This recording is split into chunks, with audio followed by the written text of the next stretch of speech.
एक छोटे से गांव में एक पुराने मंदिर के पास एक बुजुर्ग व्यक्ति रहता था। उसका नाम भोलाराम था। भोलाराम को भूतों और भूत प्रेतों के किस्से सुनाने का बहुत शौक था।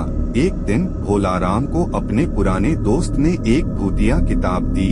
दोस्त ने चेताया कि यह किताब काफी पुरानी है और उसमें भूतों के बारे में अनजान रहस्य छुपे हैं। भोलाराम ने किताब को उत्साहित होकर पढ़ना शुरू किया, परंतु उसे धीरे धीरे लगा कि इस किताब में कुछ अजीबोगरीब शक्तियों का जिक्र है जो खतरनाक हो सकती हैं। लेकिन भोलाराम का रुझान बदल चुका था।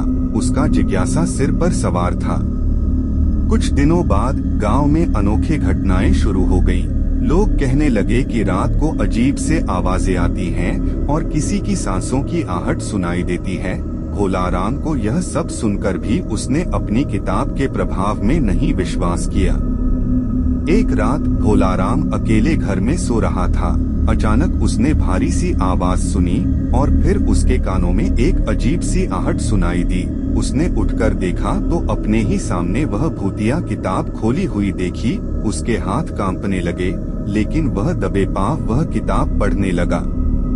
किताब के पन्नों पर लिखा था, जो कुछ तू यहाँ ढूंढ रहा है वह तुझे नहीं मिलेगा। भोलाराम का हृदय धड़कने लगा और वह किताब फेंककर बहुत दूर भागा, परंतु वह जैसे जैसे भागता गया किताब उसके पीछे पीछे चलती गई।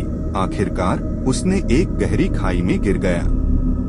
गांव वाले दिन बदिन उसकी खोज करने लगे, परंतु भोलाराम को कोई नहीं मिला। उसकी मौत का कारण उन्हें कभी पता नहीं चला। लेकिन भूतिया किताब की खोज में कई लोग गांव के बाहर हुए। किसी ने कहा कि वह अब भी उसी गहरी खाई में बंद है और उसकी आत्मा भी उसी किताब में फंसी है। कुछ लोग कहते हैं कि रात के समय उस खाई के पास अजीब आवाजें सुनाई देती हैं और कुछ ने दावा किया है कि वहां भूतों का आवास है।